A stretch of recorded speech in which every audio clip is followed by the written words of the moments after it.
जय हिंद दोस्तों, स्वागत है आप सभी का ज्ञान कृषि फाउंडेशन के इस ऑफिशियल यूट्यूब चैनल पर। मैं हूं ज्ञान प्रकाश, पीएचडी स्कॉलर, एनडीयूएटी, कुमारगंज, अयोध्या। दोस्तों, अभी तक हम पादप पोषक तत्व पर 2 वीडियो अपलोड कर चुका हूं, जिसमें कि पार्ट 1 एंड पार्ट 2।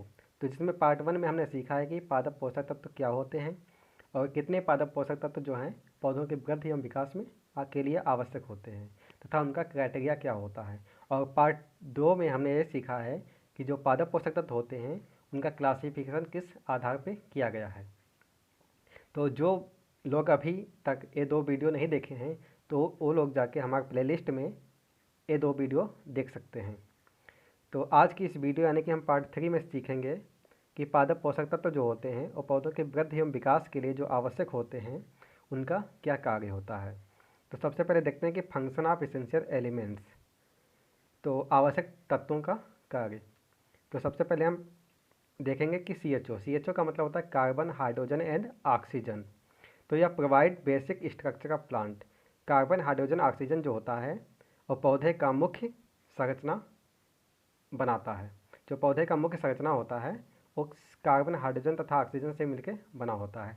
जिसमें तो क्या होता है कि जो 95% भाग जो पौधे का सी से मिलकर बना होता है, तो उस 95% का में जो कार्बन होता है वो 45% होता है, हाइड्रोजन 5 से 6% होता है और ऑक्सीजन जो होता है वो भी 45% मिलके परसेंट भाग जो होता है वो ऑक्सीजन से बना होता है। तो सी वर्क एज फ्रेम एलिमेंट। जो सी जो होता है वो फ्रेम मतलब जो ढांचा ढांचा होता है पौधे का। तो जो पौधे का ढांचा होता है वो सी से मिलके बना होता है। तो it is major constituents of organic matter. तो जो ऑर्गेनिक मैटर होता है उसका मुख्य अवयव जो होता है वो कार्बन, हाइड्रोजन तथा ऑक्सीजन ही होता है। तो इससे ये पौधा है, इस पौधे का 90% भाग जो होता है, इस पौधे का 95% भाग कार्बन, हाइड्रोजन तथा ऑक्सीजन से मिलकर बना है और शेष 5% भाग जो होता है अन्य पोषक तत्व से बने होते हैं। तो अब हम देखेंगे कि नाइट्रोजन। तो नाइट्रोजन का क्या काम होता है तो वो हम देखेंगे इस वीडियो। तो यहाँ पे लिखा है कि it is providing succulences and binding power of plants. Succulency का मतलब सॉफ्ट मतलब कि जैसे कि लचीला। तो यह प्रोवाइड करता है पौधे को लचीला भाग, मतलब नाइट्रोजन अधिक होगी तो पौधा मुलायम हो जाएगा, तो उसकी बाउंडिंग पावर को बताता है। तो it is major portion of protein, amino acid and nucleic acid. या प्रोटीन, अमीनो एसिड तथा न्यूक्लिक एसिड का मुख्य भाग नाइट्रोजन से मिलकर बना होता है। तो it is providing late maturity of crops. तो नाइट्रोजन जो होता है पौधे में लेट मेच्योरिटी को प्रोवाइड करता है। मतलब जो नाइट्रोजन, जब किसी भी फसल में नाइट्रोजन की अधिकता होगी तो वह फसल थोड़ा देर से परिपक्व होगी, मतलब देर से पकेगी। तो यहाँ पे यह है कि excess dose of nitrogen create more disease and pest susceptibility. जब किसी भी फसल में नाइट्रोजन की अधिकता हो जाएगी या अधिक मात्रा में नाइट्रोजन का हम यूज करेंगे तो वहाँ पर जो रोग और कीट का प्रकोप थोड़ा बढ़ने की संभावना अधिक हो जाती है। तो वही लिखा है कि excess dose of nitrogen create more disease and pest susceptibility. Phosphorus. Phosphorus का इसका काम क्या होता है कि it is help in energy storage and translocated. मतलब या सहायक होता है एनर्जी स्टोरेज, मतलब किसी भी ऊर्जा को संरक्षित करने में तथा उसका ट्रांसलोकेट मतलब एक स्थान से दूसरे स्थान पर भेजने में। तो उसके लिए फास्फोरस बहुत ही महत्वपूर्ण भूमिका निभाता है।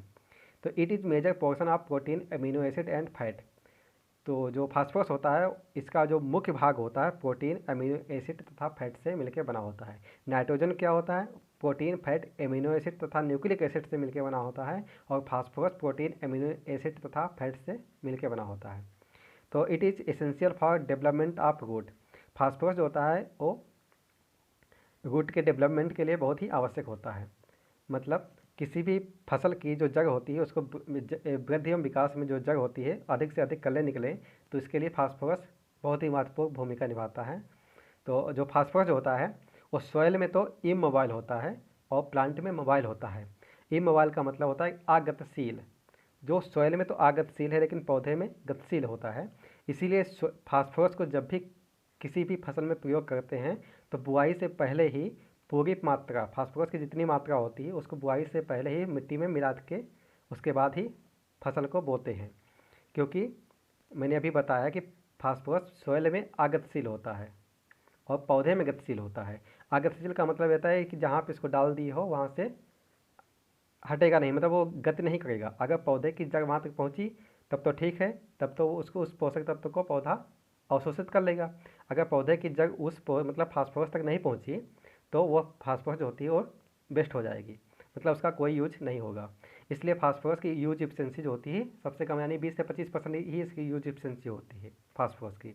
80% भाग जो होता है वो नष्ट हो जाता है सॉइल में ही। इसीलिए कहते हैं कि किसान भाई लोग जो होते हैं वो फास्फोरस को किसी भी फसल को लगाने से पहले ही मिट्टी में मिला देना चाहिए।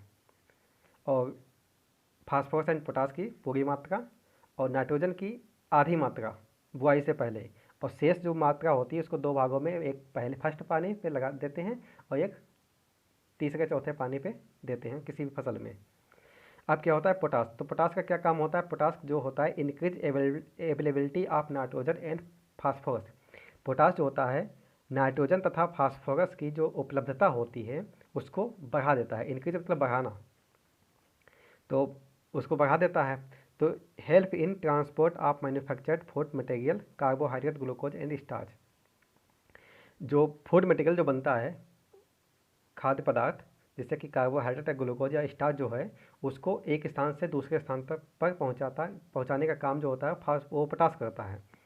तो यहाँ पे लिखा है it is providing disease and drought resistant, या डिजीज एंड ड्रॉट रेसिस्टेंट को प्रोवाइड करता है। मतलब कि डिजीज अगर पोटास दे दोगे तो आपको डिजीज कम लगेंगे और पौधे में जो जो नमी होती है, नमी बनी रहती है पोटास की वजह से। तो it is providing lodging of plant, ये पौधे में लॉगिंग प्रोवाइड करता है। और it is opening and closing of stomata. Potash का काम होता है कि किसी भी पौधे की जो पत्तियां होती हैं उसमें जो रंध्र होते हैं, रंध्र का मतलब छोटे छोटे छिद्र, तो उसको खोलने, जो उससे क्या होता है कि पौधा जो होता है फोटोसिंथेसिस करता है, मतलब प्रकाश संश्लेषण करता है। तो उसके जो रंध्र होते हैं उसको खोलने तथा बंद करने में पोटास बहुत ही महत्वपूर्ण भूमिका निभाता है। तो लास्ट इसमें लिखा है कि it is help in shining of potato, मतलब आलू जो होता है उसकी चमक के लिए पोटास का बहुत ही योगदान होता है। तो अब पोटास के यूज कैसे करते हैं किसान भाई आलू के लिए? आलू में क्या करते हैं कि ये लोग एनपीके यूज करते हैं, क्योंकि एनपीके में तीनों पोषक तत्व होते हैं, नाइट्रोजन, फास्फोरस एंड पोटास। और पोटास का काम ही है कि नाइट्रोजन और फास्फोरस की उपलब्धता को बढ़ाना। तो इन तीनों पोषक तत्व एक ही पैकेट में मिल जाते हैं किसान को, तो इसलिए किसान एनपीके का ज़्यादा यूज करते हैं। और डीएपी अगर डालेंगे तो उसमें नाइट्रोजन मिलेगा और फास्फोरस मिलेगा। पोटास के लिए अलग से पोटास मतलब खरीदना पड़ता है। तो इन सब चीज़ों के बचने के लिए किसान सीधे एनपीके का यूज करता है। तो पोटास जो होता है उस जो मतलब आलू जो होता है उसकी जो चमक होती है वो पोटास की वजह से ही बढ़ जाती है। अगर पोटास की कमी होगी तो आलू चमकेगा नहीं, और जब चमकेगा नहीं तो उसकी मार्केट वैल्यू कम हो जाती है। तो अब यहाँ पे लिखा है कैल्शियम, तो कैल्शियम का क्या काम होता है उसको देखते हैं। तो it is major elements of middle lamella. तो मिडिल लेमला का मुख्य तत्व होता है। तो जैसे पूरी यहाँ पे एक पत्ती का हमने एक फिगर लिया है। तो पत्ती जैसे देखिए, सबसे पहले जो ऊपरी सिरा होता है ये वाला, इसको बोलते हैं अपेक्स। अपेक्स मतलब ऊपरी सिरा। और जो मार्जिन, जो किनारा, पत्ती का किनारा होता है उसको मार्जिन बोलते हैं। और जो मेन जो सिरा होती है जिसको वेन, ये वाली जो डंठल से सीधे अंदर चली गई है, इसको बोलते हैं मिडरिप। और उस मिडरिप से कुछ छोटी छोटी सिराएँ निकली हुई होती हैं उसको वेंस बोलते हैं, ये वेंस। और जहाँ से पत्ती, जो डंठल पत्ती से जुड़ा होता है उसको बेस बोलते हैं, और डंठल को हम पेटियोल बोलते हैं। तो पेटियोल बोलते हैं। और तो जहाँ से पत्ती जुड़ी होती है और एपेक्स के पूरे बीच के भाग जो होता है उसको हम ब्लेड बोलते हैं। तो यही लिखा है कि जो मेजर, अब जिसका जो जो बीच वाला भाग होता है ये इसी को मिडिल लेमना बोलते हैं। तो it is major elements of middle lamina, मतलब यह मिडिल लेमना का मुख्य ही तत्व होता है। और यह इंक्रीज कैटायन इन सेल शेप, ये जो उसके जो शेप होता है, आकार जो होता है उसको बढ़ाता है किसी धात्विक जो आकार होता है उसको इंक्रीज करता है, मतलब बढ़ा देता है। तो अगला है कि it is also known as cation balancing elements. Cation balancing elements इसको कैल्शियम को ही बोलते हैं। अब अगला है कि मैग्नीशियम। तो मैग्नीशियम का क्या काम होता है? It is major portion of chlorophyll. Magnesium मुख्य रूप से क्लोरोफिल होता है, मैग्नीशियम क्लोरोफिल का मुख्य भाग होता है। तो it help of chlorophyll formation in plant. पौधे के अंदर जो क्लोरोफिल जो बनता है उसको बनाने में मैग्नीशियम का बहुत ही योगदान होता है। तो क्लोरोफिल क्या होता है? जो ग्रीन वाला भाग होता है क्लोरोफिल से ही मिलकर बना होता है, तो उसको बनाने का काम मैग्नीशियम ही करता है। अब अगला है कि सल्फर। तो सल्फर का काम क्या होता है कि sulphur is a major portion of essential elements for oilseed crop. Sulphur जो होता है वो तिलहनी फसलों का मुख्य तत्व होता है, मुख्य आवश्यक तत्व होता है। और it is also important for onion and garlic. यह प्याज तथा लहसुन के लिए बहुत ही महत्वपूर्ण तत्व होता है, पोषक तत्व होता है सल्फर। तो नेक्स्ट है it help formation of cysteine, cystine and methionine amino acid. जो एमिनो एसिड होते हैं तो सल्फर कंटेनिंग अमीनो एसिड जो होते हैं सिस्टीन, सिस्टाइन एंड मेथियोनिन होते हैं, 3 होते हैं एमिनो एसिड जो सल्फर कंटेनिंग एमिनो एसिड के नाम से जाने जाते हैं। अगला यहाँ पे लिखा है it create pungency in onion and garlic. मतलब जो प्याज और लहसुन में जो गंध होती है वो सल्फर की वजह से आती है। जैसे कि प्याज में जो गंध आती है एलाइल प्रोपाइल डाइसल्फाइड, तो वो गंध जो होती है सल्फर की वजह से ही होती है। और यहाँ पे हम मेंथा का एक फिगर लिए हैं। मेंथा का मतलब पेपरमिंट होता है। तो पेपरमिंट में क्या करता है, अगर सल्फर हम का छिड़काव कर देते हैं तो उसमें क्या आता है 10 से 12% तेल की मात्रा बढ़ जाती है। ठीक यहाँ पे मस्टर्ड में भी जितनी भी तिलहनी फसलें होती है उसके लिए सल्फर भी बहुत ही महत्वपूर्ण पोषक तत्व होता है। अगला है कि बोरान। बोरान का काम क्या होता है? Boron help pollen grain formation इन एंड्रोसियम प्लांट। एंड्रोसियम का मतलब ये होता है कि पुंकेसर। तो किसी भी पौधे के पुंकेसर के निर्माण में बोरान महत्वपूर्ण भूमिका निभाता है। और it is helps transporting of carbohydrate, sugar and starch.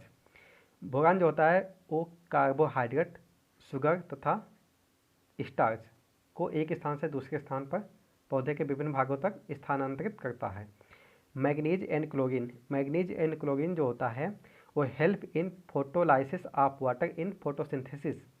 मतलब मैग्नीज एंड क्लोरीन का जो काम होता है प्रकाश संश्लेषण में जल अपघटन में जो सहायक होता है। तो फोटोलाइसिस का मतलब जल अपघटन और फोटोसिंथेसिस का मतलब होता है प्रकाश संश्लेषण। तो प्रकाश संश्लेषण में जो जल अपघटन का काम होता है वो मैग्नीज एंड क्लोरीन के द्वारा किया जाता है। जिंक लास्ट है, मतलब इसका अगला है जो जिंक। तो जिंक का काम जो होता है it work as enzyme regulator.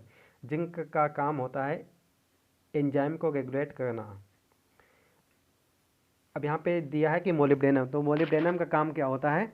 It is help in nitrogen fixing in legume crops.